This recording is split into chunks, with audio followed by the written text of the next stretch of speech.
They're chatting to the former President Jacob Zuma, of course, regarding his reaction to the outcome of his son's court case.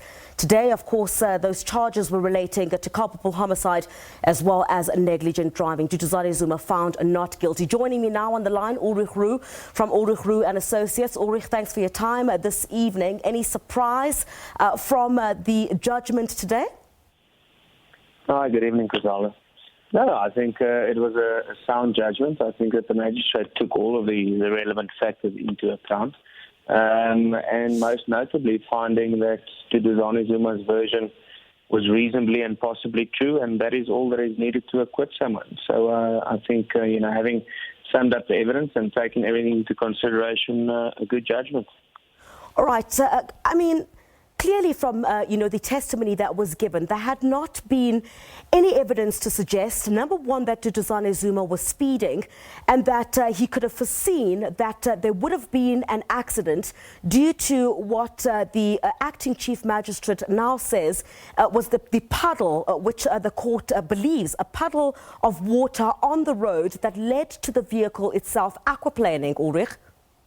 Yes. I think to take it one step back, he was charged with culpable homicide, and culpable homicide is, of course, the negligent, unlawful killing of another person. So the most important factor in that crime is the element of negligence.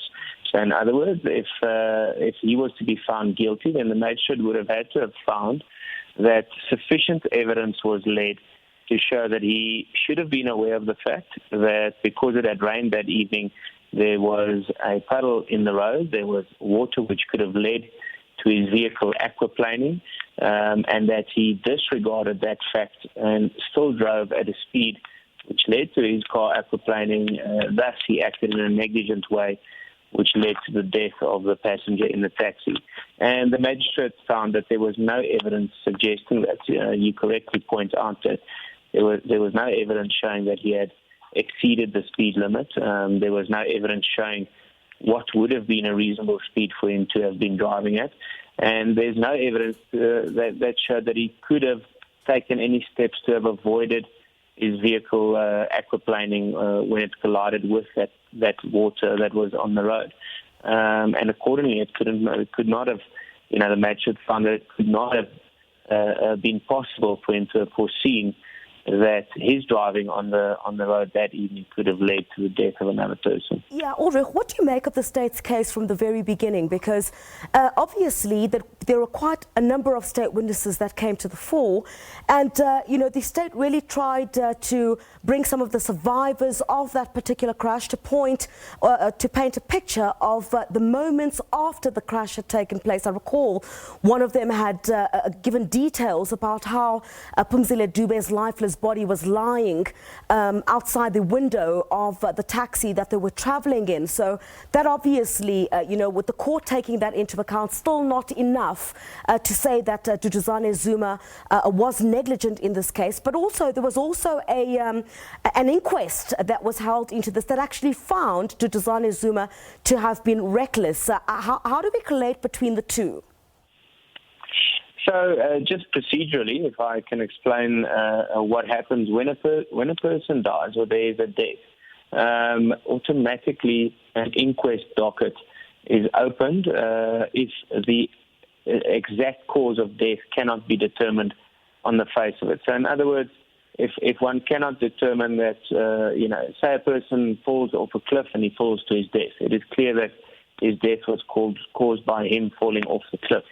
The contrary to that is in a car accident, when there was a car accident and someone dies, it is not on the face of it a certainty whether that death was caused by the negligent driving of someone or whether it was purely an accident that could not have been foreseen. So that is why the inquest was held. An inquest is a formal procedure where evidence is also led, and it's led in front of a magistrate.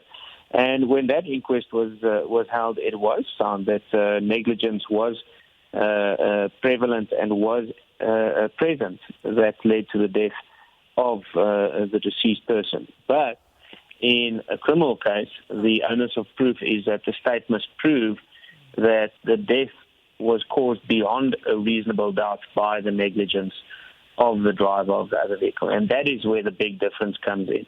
And there was doubt as to whether, the fact that the deceased body was found outside of the taxi, that does not really take the matter any further.